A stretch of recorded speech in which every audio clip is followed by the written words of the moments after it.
Hey, what's up, guys, and welcome back to the FCS Football Channel. And today, as the title suggests, England versus Italy aftermath. Let's talk about it. I've got a list about things I want to talk about. So, trusty notebook.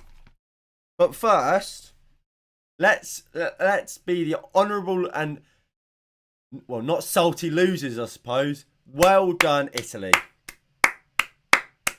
You are fantastic.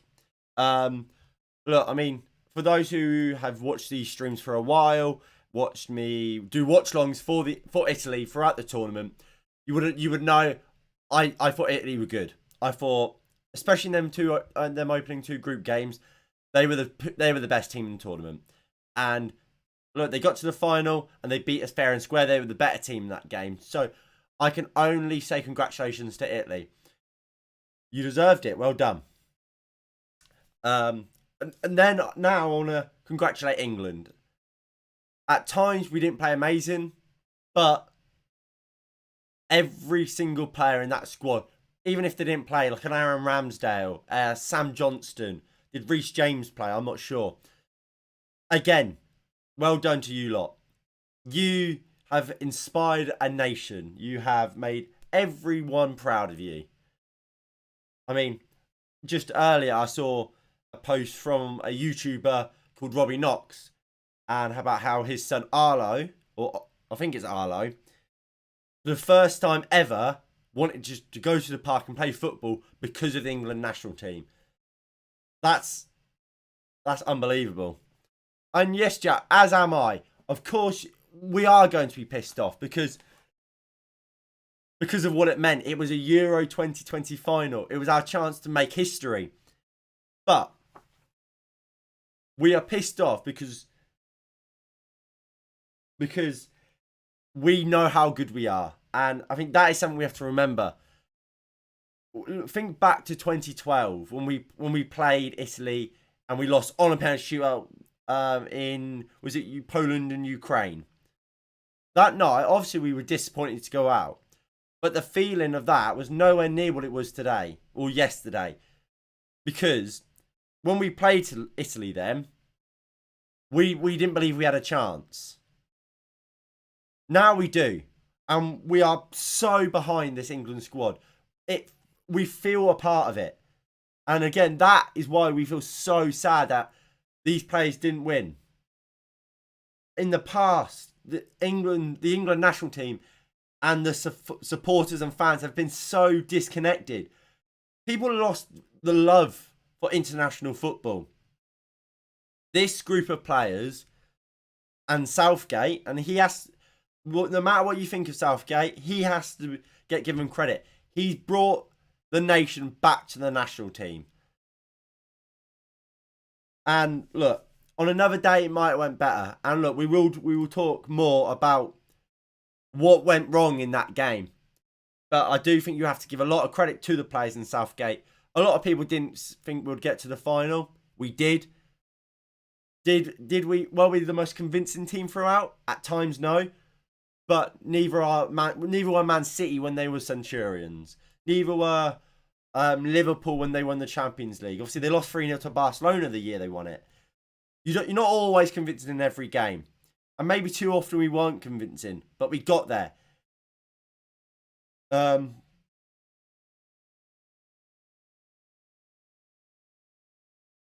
Jack, the main reason I came on and want to do this is to talk about the behaviour of the fans after the game, to be honest. I want to cover and touch upon the team, and then we're going to get to the fans, because I think some of the fans have been absolutely fucking disgraceful. And we'll get to that. So, I've congratulated Italy. You're brilliant. And so, alright, let's go.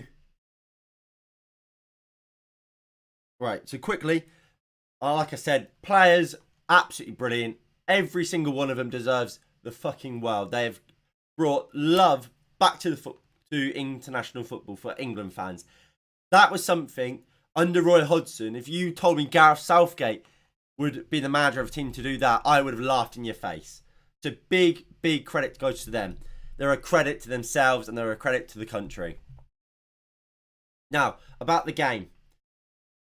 I do think Southgate got it wrong. I mean, I've not been the biggest fan of Southgate. I've said that throughout. And look, he's done brilliantly to get us this far. I do think he got it wrong. I think we played into Italy's hands. We got an early goal, playing a 5 at the back. I'm not sure why we went 5 at the back. I think Belgium played 5 at the back against Italy, and Italy tore them apart. We saw Spain tear Italy apart playing a 4-3-3.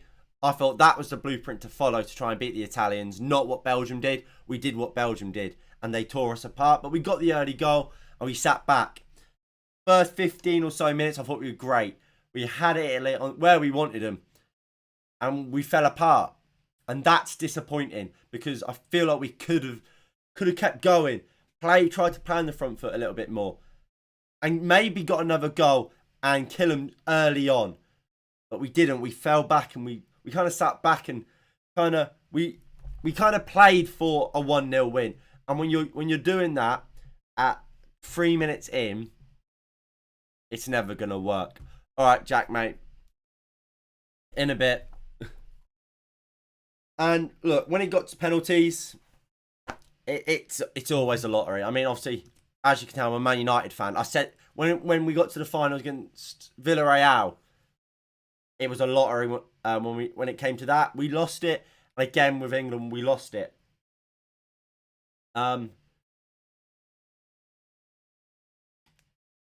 Then, look, like I said, I do think Southgate got things wrong in this game. But one thing that I have seen targeted at Southgate is about the substitutes. Why is Rashford and Sancho coming on last second or last minute or so to take a penalty? Now, about this, I think this is ridiculous. I mean, especially for Man United fans or whatever. Villarreal in the Europa League final, we had Mata and Alex Telles come literally on last minute. I don't think they had a touch of the football. They took and scored penalties in that shootout. Not one person. I didn't see one person complaining. Oh, why are we bringing on Alex Telles and Juan Mata? Now it's too late. They haven't got a touch on the ball. So why is it now different when Southgate does it for Rashford and Sancho? Is it because they missed? Is that why it's an issue? Because it's either always an issue or never an issue.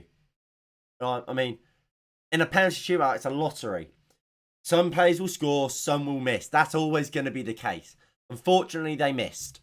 It just so happened the two players we specifically brought on for penalties, they missed it. It happens. The only thing you should be annoyed about is maybe these players didn't come on earlier to try and go for the game. Especially if you are big fans of Marcus Rashford and Jadon Sancho, and you think they are absolute world beaters and game changers. You should be annoyed that they didn't come on earlier to try and win the game in normal time.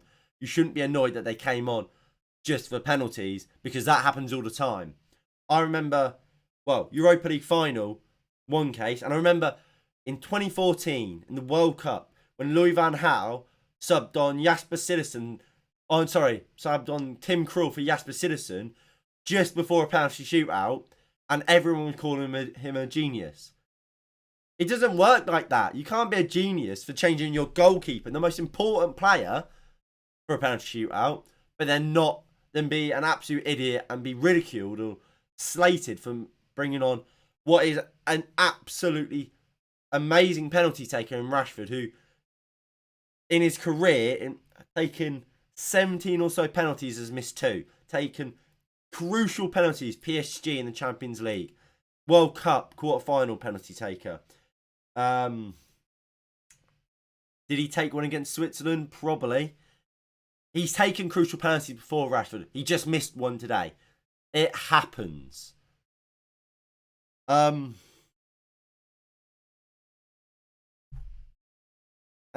it's not the time to ridicule and abuse. That's the word. The players that did miss. It, like I said, it happens. As sad as however you want to dress it up, as it is, players miss penalties. It just happens sometimes. And to go around racially abusing these players is an absolute joke. And you should, every single one of you, and I'm not, look, obviously, majority of people didn't. But for those who did, you're a fucking disgrace. I mean, let's look at the three players that missed the penalties. Marcus Rashford. Like I said, if walking up, I was almost certain he would score. He missed. It happens. Jadon Sancho, I don't know how good of a penalty taker he is, but at the same time, I looked through that England team going into the penalty shootout. I didn't know who was taking them. Harry Kane was a penalty taker I thought would take one. Rashford, I thought he would come off the bench and take one. I thought Henderson would have taken one. Obviously, Southgate brought him off. I don't know who else is. You would say, oh, he'd take one.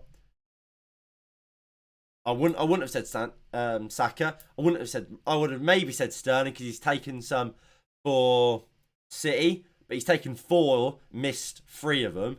Grealish has never taken penalties for Aston Villa. What Ollie Watkins and El Ghazi does.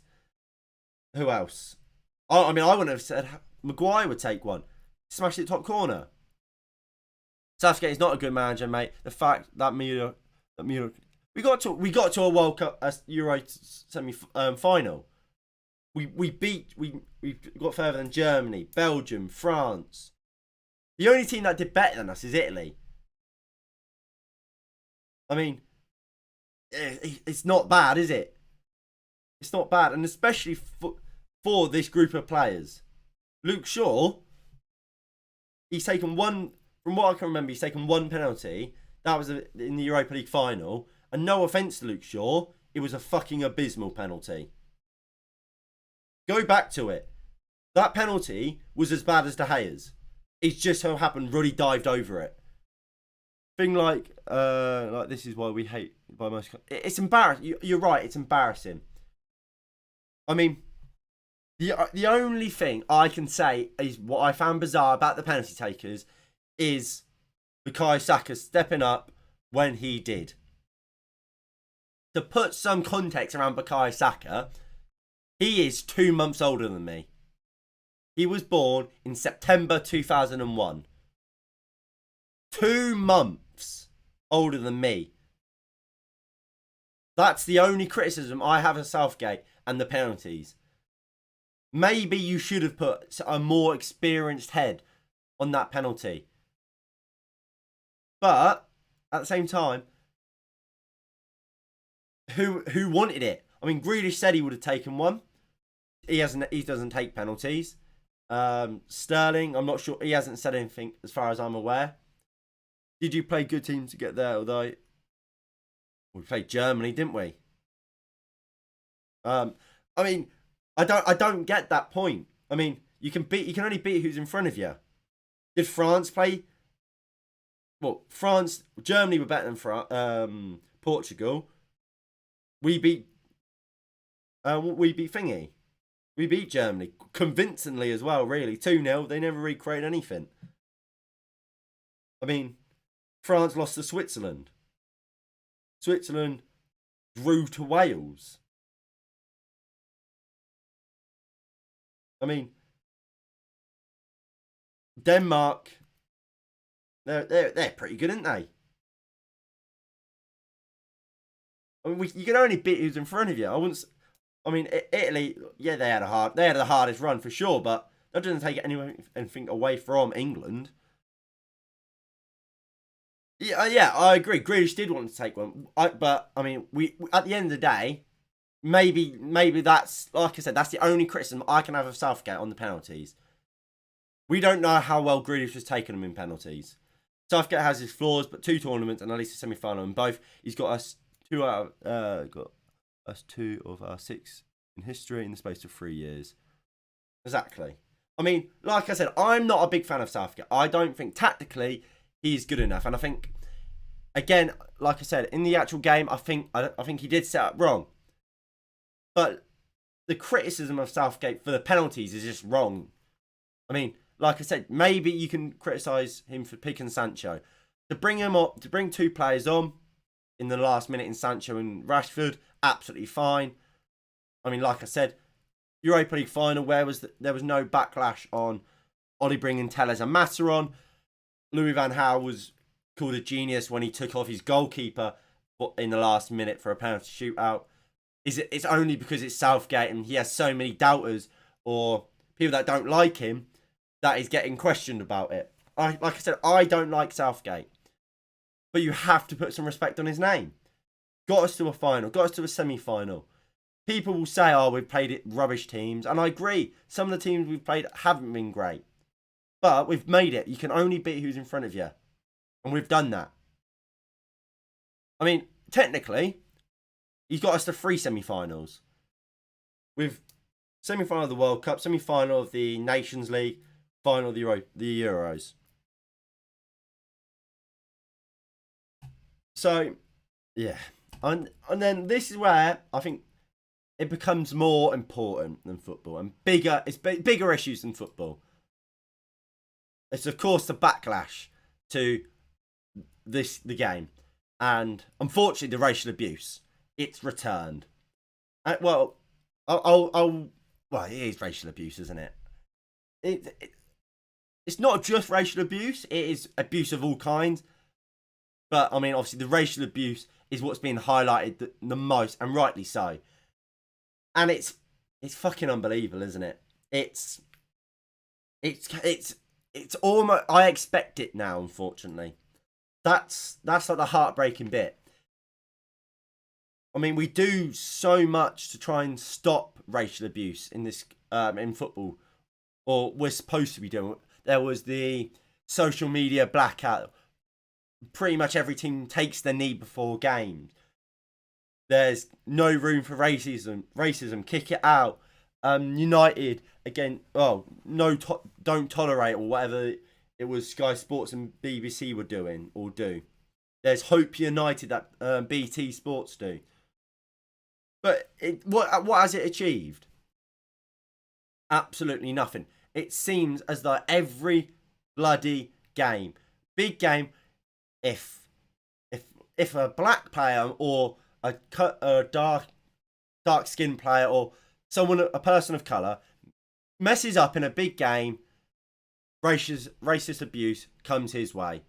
It's absolutely sickening. I mean, players have of course spoken out. Tyrone Mings has said this. If we go over to this screen, there we go. So, what is she? I don't know what this fucking Home Secretary came out and said on Twitter, "I'm disgusted that England players who have been given so much to our country this summer has been subject to vile racist abuse. It's not responsible. People should be held accountable, blah, blah, blah." Tyrone Mings says it straight. You don't get to stoke the fire at the beginning of the tournament by labelling our anti-racism message as gesture politics and then pretend to be disgusted when the very thing we're campaigning against happens. And he's right. At the start of the tournament, Boris Johnson and Priti Patel were saying people have the right to boo the players for taking the lead, for taking the knee, because it's gesture politics. So you was all fine with the racism and not let you wanted people to stop trying to campaign against it at the start of football games, but now it happens. Oh, now you're all, oh, let's stop this. And look, it happens. It's all that's politics for you, isn't it? And then obviously we go over to what Marcus Rashford has received. Is this gonna update? There we go. So this is what Marcus Rashford has come out and said after the game. I don't know where to start. I don't even know how to put into words how I'm feeling at this exact time. I've had a difficult season, and I think that's been clear for everyone to see. And I probably went into the final with a bit of lack of confidence, with a bit whatever. I can't read. I'm so hot. So I mean, look, we know at the end of last season, Rashford was finding it a bit difficult. He was struggling, wasn't he? I've always backed myself for a penalty, but for something didn't quite feel right. And maybe that is probably the lack of confidence. It might be something to do with the injury as well. We don't know. During the long run up, I was saving myself a bit, and unfortunately, the result was not what I wanted. I felt as though I had let my teammates down. I felt that I let everyone down. A penalty was all I'd been asked to contribute to the team. I can score penalties in my sleep, so why not that one? It's been playing in my head over and over since I struck the ball, and there's probably not a word to quite describe how it feels. Final, 55 years, one penalty, history. All I can say is sorry. I wish it had gone differently. Whilst I continue to say sorry, I want to shout out my teammates. This summer has been one of the best camps I've ever experienced, and you've all played a role in that. A brotherhood has been built that is unbreakable. Your success is my success. Your failures are mine. I've grown into a sport where I expect to read things written about myself, whether it's the colour of my skin, where I grew up, or recently how I decide to spend. Hurry up. Is this just not going to work?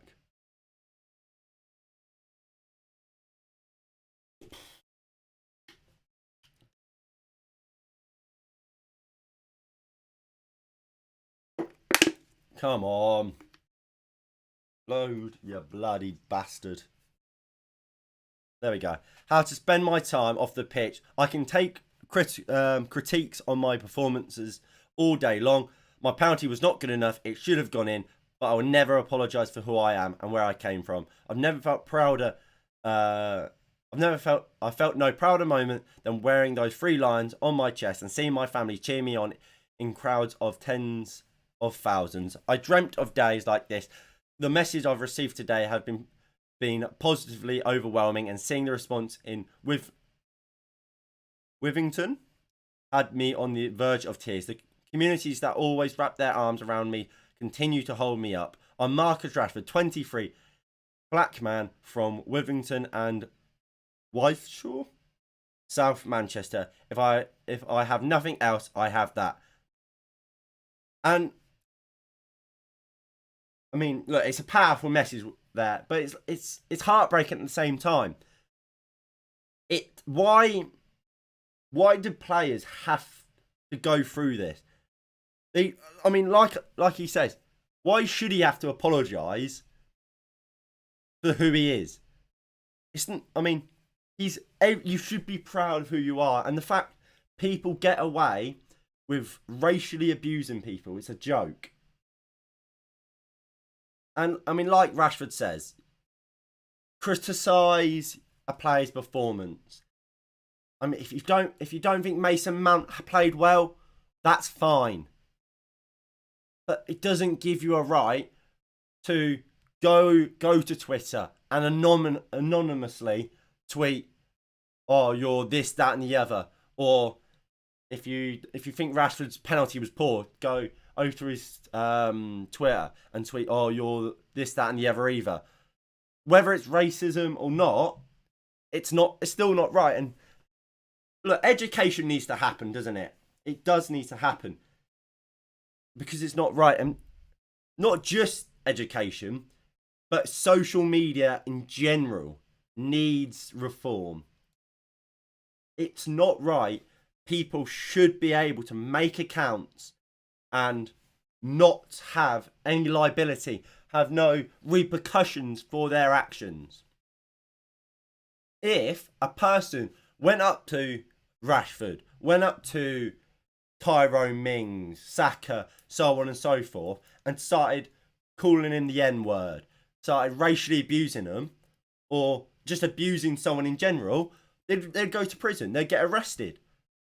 But it seems like, it's as long as you do it on Twitter behind a account called, I don't know, Naughty Mason, and with a picture of Mason Mount on your profile picture, it's all right. It doesn't matter. It's not.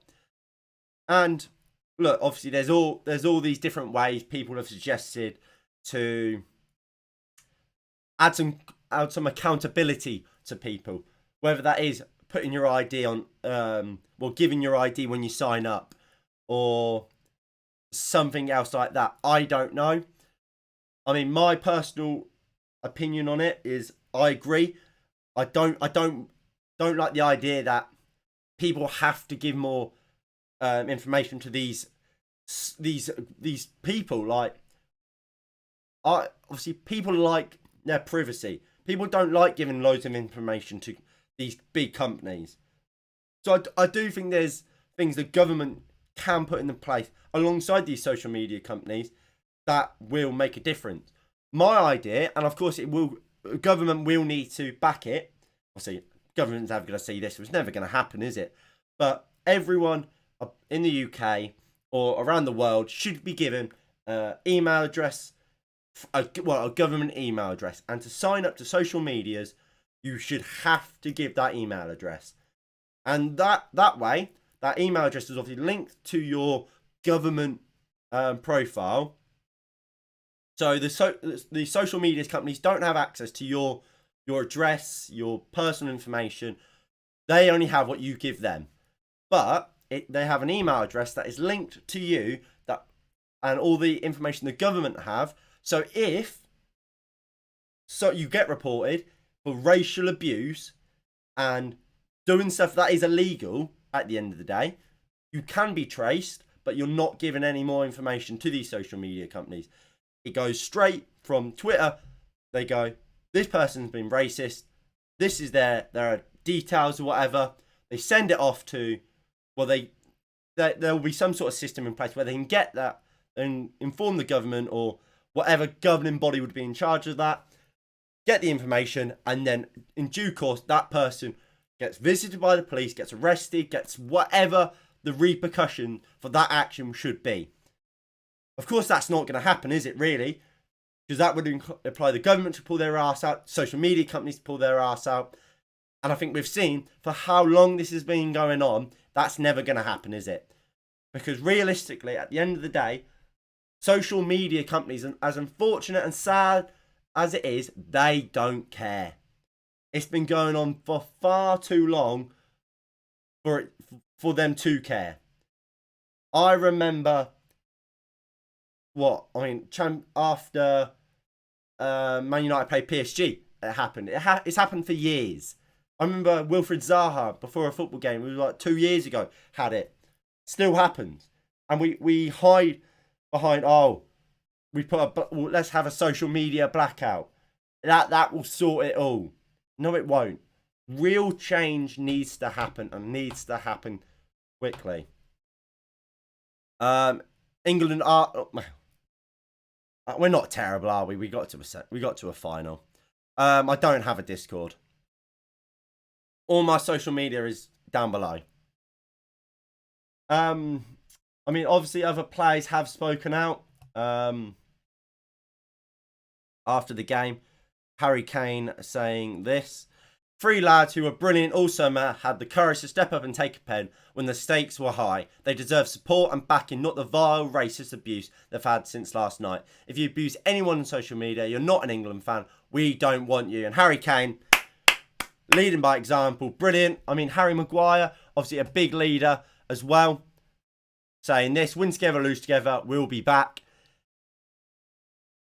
Like I said, Mason Mount has tweeted out. Mings, like I said, has spoken out. Put this on as well, saying, I'm still struggling to find the words to express my emotions from the past month. I'm so proud of everyone who has contributed to the joy and togetherness this team has brought to millions. We have celebrated, smiled, cried and cheered together, and for that, I'm so proud. But waking up today and seeing my brothers racially abused for being brave enough to put themselves in a position to help this country is something that sickens but doesn't surprise me. We literally made history. We've gone nowhere, gone where no one else has gone. Take that in.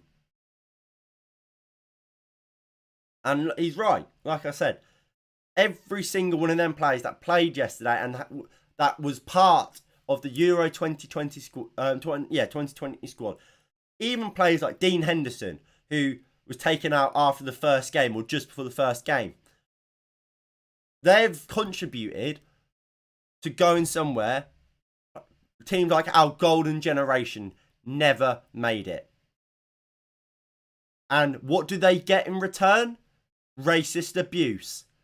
If you're fucking sending anyone, in general, racist abuse, let alone, well, forget about let alone.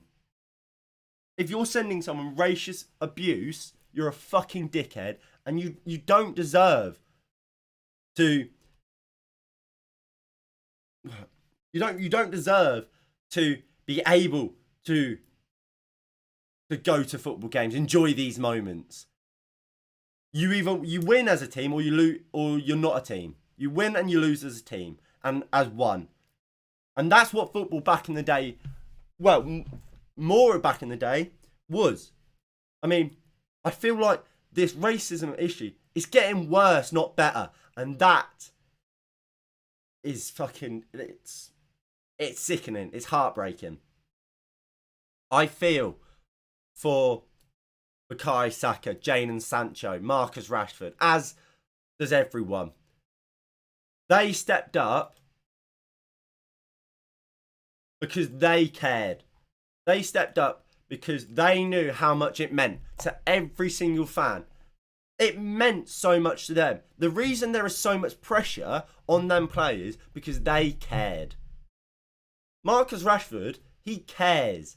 That's why he wanted to take a penalty. He didn't go up there thinking, oh, I'm gonna hit this post. I don't care about England.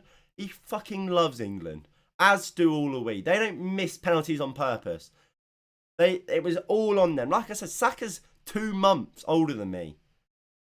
I can almost guarantee a lot of 19-year-olds, including myself, are too nervous. If they get a shit plate of food, they're too worried to complain about shit food. But Saka's taken a penalty that had millions of people watching. The weight of the world was on his shoulders. He took that. You got to. I can only congratulate Bukayo Saka, Rashford, and Sancho. Yes, they lost, but to have the balls, to have the, I can't think of the word, I'll say passion again, to step up, take the penalty that had so much on it. It's mind-boggling. And you have to remember as well. And look, it sets us up nicely for the future. That Italian team had all of the experience in the world.